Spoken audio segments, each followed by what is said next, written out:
What's up, shadowy sleuths? Welcome to Sinister Silhouettes, the podcast where we dive headfirst into the darkest corners of the human psyche. I'm Tasha Pierce, your guide through the twisted tapestry of true crime, unsolved mysteries, and paranormal phenomena. Together, we'll unravel these sinister silhouettes, shining a light on the darkness that can reside within the human soul. Please do me the honor of rating, reviewing, and subscribing to Sinister Silhouettes wherever you're listening.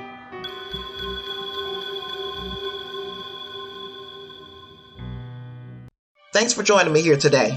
Look, y'all, I had an entirely different case recorded and ready to go for today, but you all know that I live in the Houston area, and there is a very, very interesting case, mind-boggling case that is presently in the news, so I had to stop everything, just stop it all, because this is something I've got to talk with you guys about, shadowy sleuths. I don't know what to make of this. I don't have a silver lining. There's not an ending to the story, but if you want to go on a wild ride, come on with me. Let's go. March 6th, 2015. 17-year-old Rudy Farias vanished into thin air on that fateful day while strolling the streets with his loyal canine companion. The heart-wrenching news of his disappearance spread like wildfire, leaving his distraught mother, Janie Santana, in a state of utter despair. She pleaded fervently for her son's safe return, her desperate cries echoing through the community. As the days turned into weeks and the weeks into years, silence engulfed the search for Rudy. Janie's hopes dimmed, overshadowed by the haunting possibilities that tormented her restless mind. Had he fallen victim to a sinister abduction, trapped in the clutches of a ruthless human trafficking network, or worse yet, had fate dealt him an untimely demise? 8 agonizing years crawled by, each day a painful reminder of the void left by Rudy's absence.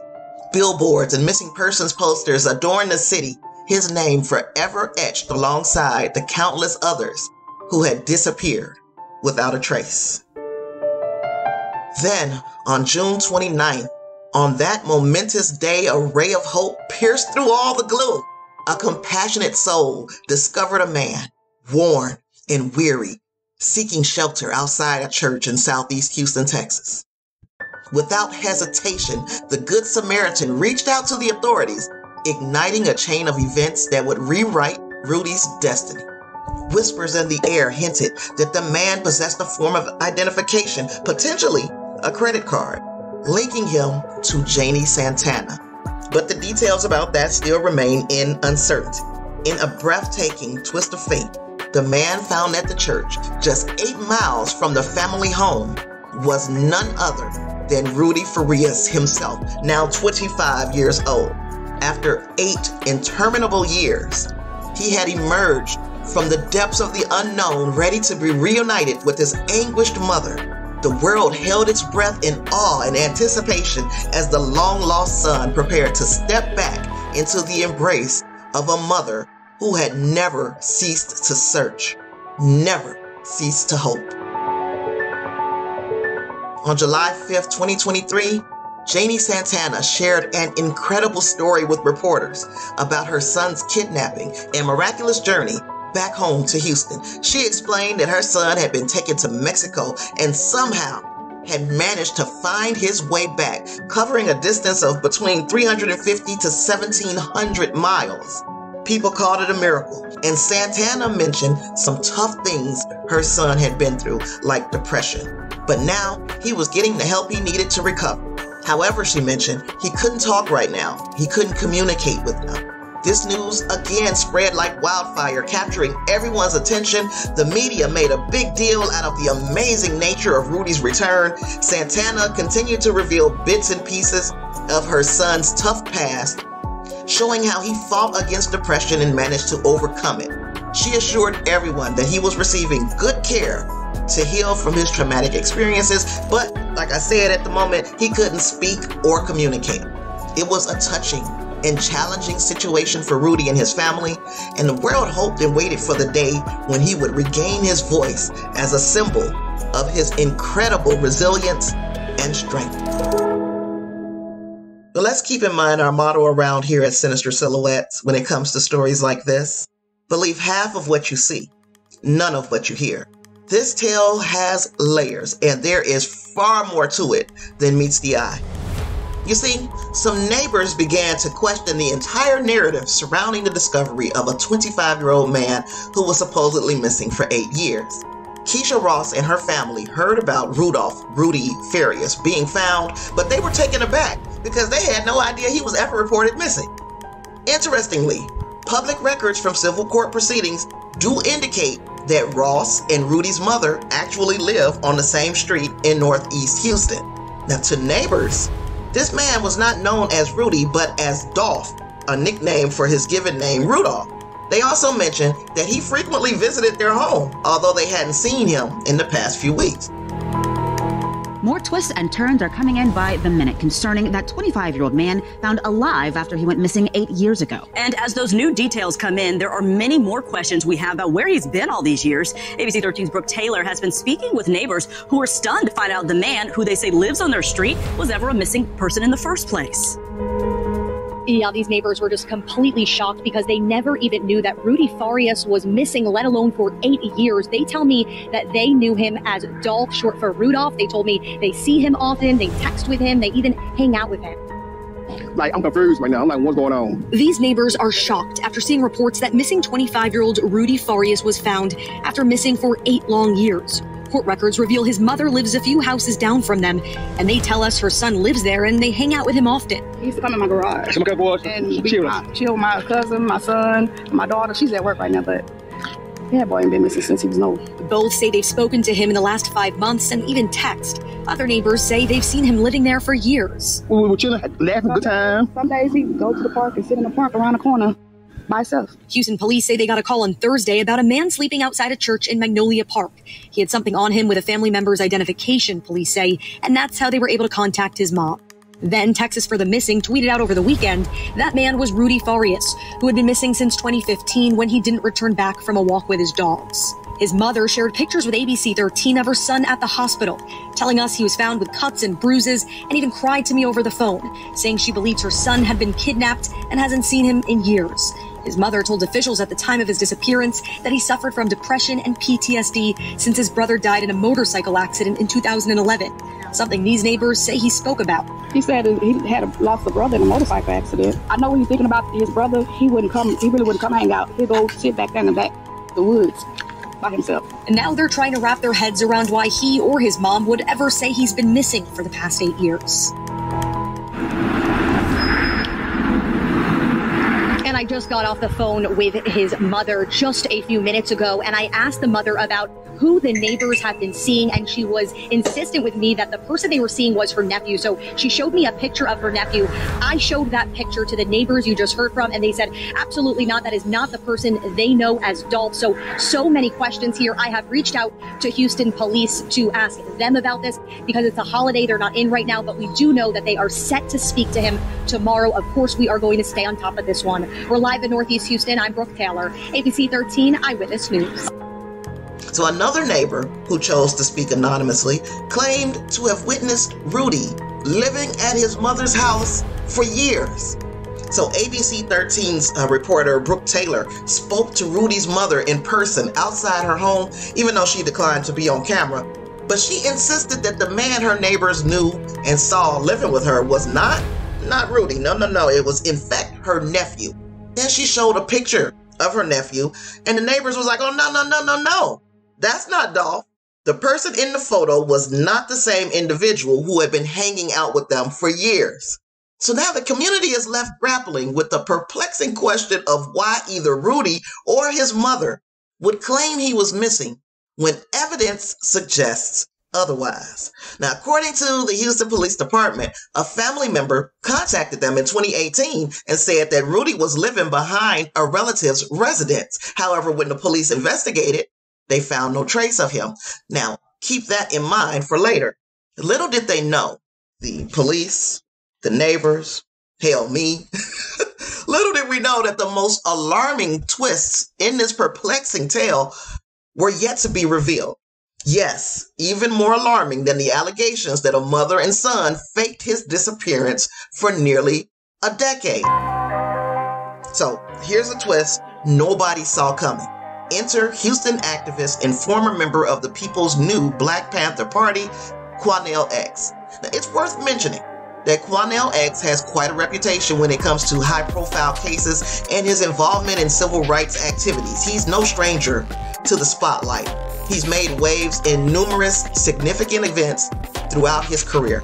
So it's not entirely surprising that he found himself tangled up in this bewildering saga. He maintains he was called by the family to meet them at a hotel and be present while they spoke with the Houston police. At one point, Quanell X and an officer were said to have spoken privately with Rudy.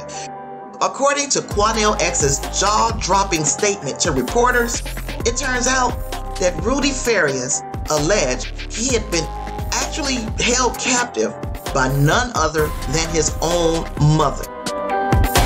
I was able to meet Rudy Julio, and I was able to talk with him without her present with one detective for an hour and 15 minutes. And he shared horrific details of what happened to him. And he told us the truth about where he's been, what's been going on, where he's been hid out at, the things his mother did. And he kept saying, I don't want to go to prison. I don't want to go to prison. The things he told me, I broke down in tears. She was giving him drugs. She was punishing him by locking him in the room over and over. She convinced him that law enforcement wanted to put him in jail, that law enforcement were looking for him because he ran away, and that because he ran away, he was going to go to prison. And she convinced him, and then giving him psychotropic medication, giving him all type of drugs, and convinced him that he was in trouble. And so she convinced him to use an assumed name because she had been raising money to look for him. GoFundMe, something like that. And she had a financial incentive not to have him found and reveal who he is. And on top of the sexual abuse. No doubt about it. And I started crying. Couldn't believe it. I tried to hold back my tears to be strong for him because I didn't want him to see that. I just started crying. No mother.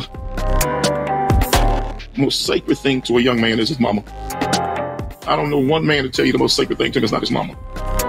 But to hear what she did to her son, that's the damn devil. So he ran away 8 years ago, but he came home 2 days later. And she convinced him to hide in the house. She convinced him to not reveal that he had been found. 2 days later. I believe she believed that after a certain amount of time, people forgot about the case. And she convinced him to take on this assumed name and believe he was really the assumed name. And with a lot of drugs, this boy was abused big time with drugs. Along with, I believe, the sexual abuse based on what he said to us. This boy's been mentally tortured and physically. It's awful what took place in the house. That was the house of hell. Period. So this shocking revelation suggests a dark and disturbing reality that none of us could have anticipated.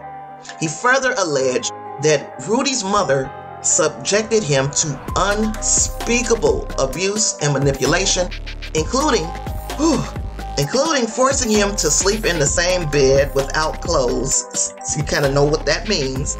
Locking him up in a room and even administering hallucinogenic drugs like mushrooms. Quanell X cried during the press conference, recounting the horrific things that he had been told by this young man. It's like a plot straight out of a twisted psychological thriller. But that's not all. Quanell X disclosed that when Rudy initially returned after going missing while walking his dogs back in 2015, his mother, I guess, had concocted this devious plan, convincing him that he needed to hide or that he would face severe consequences if he revealed the truth to the authorities that he was back. Now, to maintain this facade, Rudy's mother allowed him to visit neighbors under an assumed name, Dolph, a shortened version of Rudolph. So it's as if she thought people would simply forget about the case of her missing son. But guess what?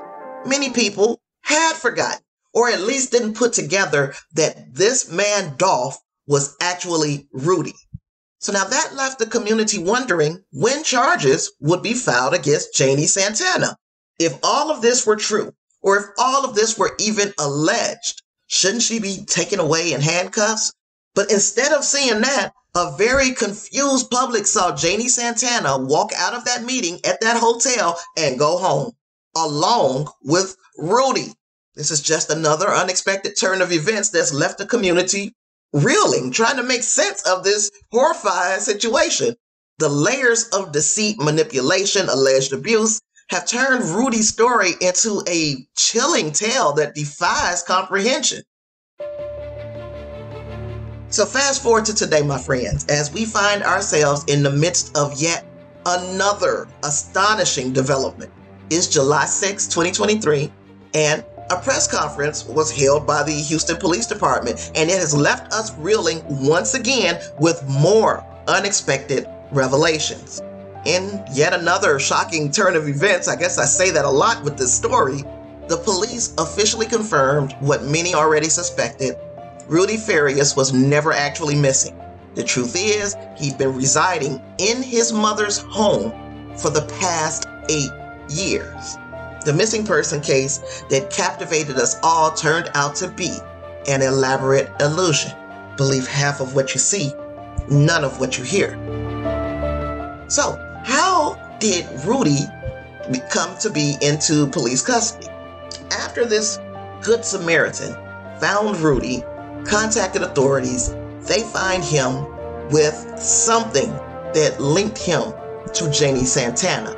Another part of the story is that Janie Santana's car had recently been stolen. What we are learning, or what has been alleged, because we don't know anything in this case. Obviously, there are so many layers, we don't know anything. But apparently, Rudy stole his mother's car.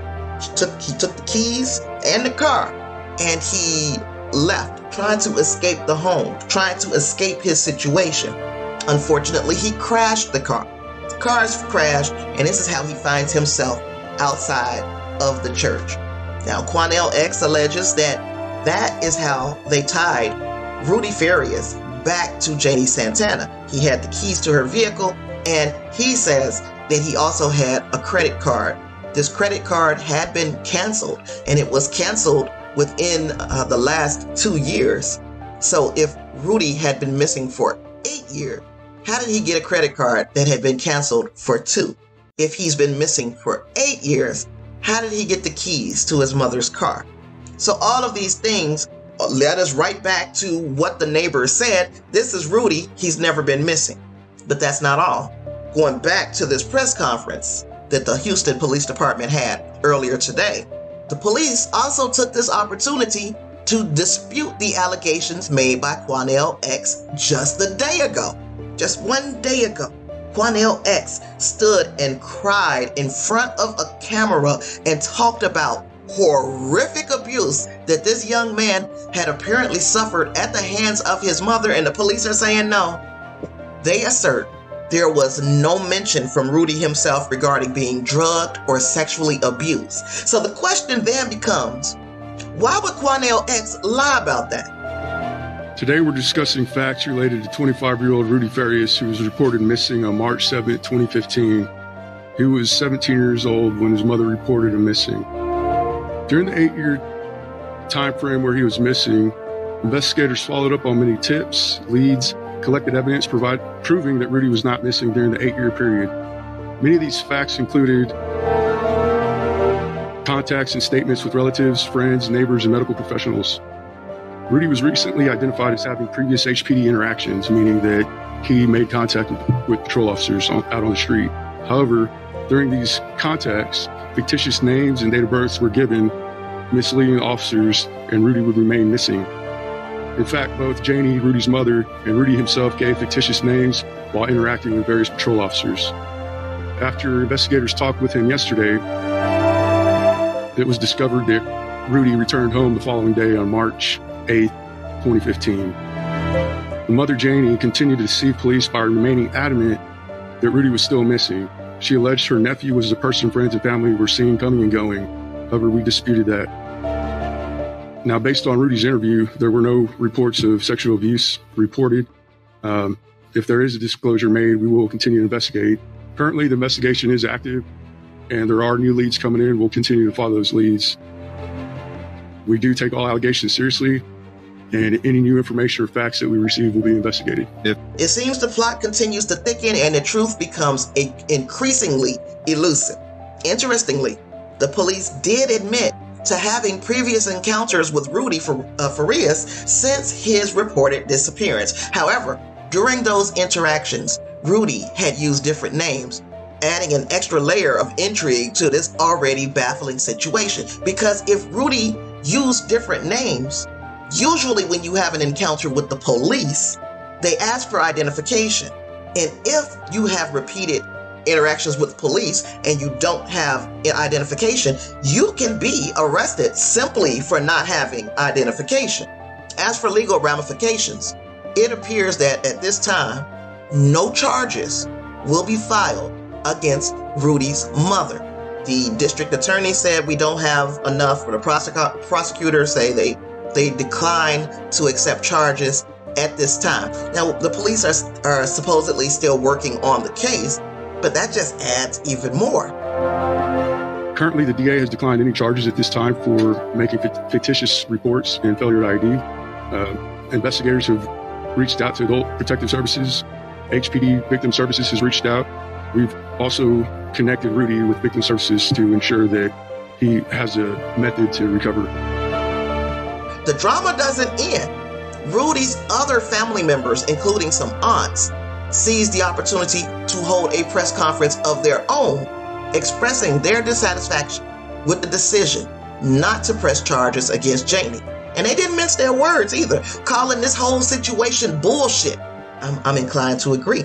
And they also suggested that Janie's connections to the Houston Police Department through her late husband, who committed suicide back in 2014, these connections may have played a role in the outcome of this case or the way this case is being handled. They firmly believe that at the very least, Janie should face charges for falsifying a police report, for continuing to have the world searching for a missing kid who wasn't even missing. Amidst all this turmoil, though, they made sure to convey a very heartfelt message to Rudy himself, that they love him and are there to support him if he needs help. Boy, the power of family, even in the midst of all of this chaos, remains unyielding. And I guess that's a silver lining to this story, that there are other family members who are ready and willing to step in and help him if he needs it, because I don't know what to believe. Now, to add another surprising twist, and there are a lot of surprising twists, it was disclosed by the police that Rudy willingly left the hotel with his mother after that meeting on July 5th. He's an adult and he has every right to stay wherever he wants.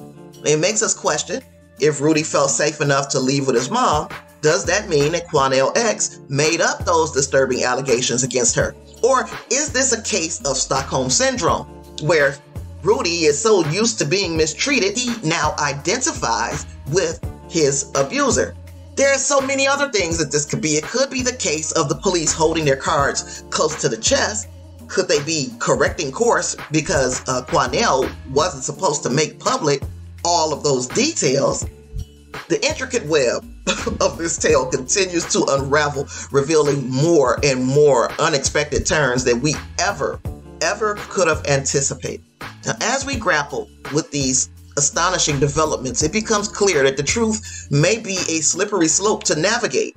I don't know what's true. The only thing so far that I'm 100% sure is true is that Rudy Farias was never missing. Everything after that is murky at best. The puzzle pieces are slowly falling into place, but this full picture remains elusive. Now, the case is still continuing to unfold, so that's all we know for now. What I've told you is what I've got. Of course, I'm going to continue to provide updates on this case as they roll in. We're going to continue to understand that people are presumed innocent until proven guilty. So, Rudy Farias' mother has been accused by someone of doing some horrible things. That doesn't mean that she is guilty of these things. It means that she has been accused, and someone needs to provide more information to prove her guilty. But the allegations alone are horrific. horrific. So stay tuned as we embark on this roller coaster ride of revelations where nothing is quite what it seems. In the meantime, I'd really like to hear your thoughts about the case of Rudy Farias. What do you think is going on? Do you think anything is going on? Do you think we will see some resolution to this entire situation? I feel like we will, because it's starting to get far too much attention. Far too much emphasis is being placed on this case for them to sweep it under the rug and think everybody's going to forget. But I want to know what you think. Send your feedback to sinistersilhouettespodcast@gmail.com. Please don't forget to subscribe, rate, review, share this episode. And I will be back soon with another Twisted Tale. Until then, shadowy sleuths, be safe out there. Peace.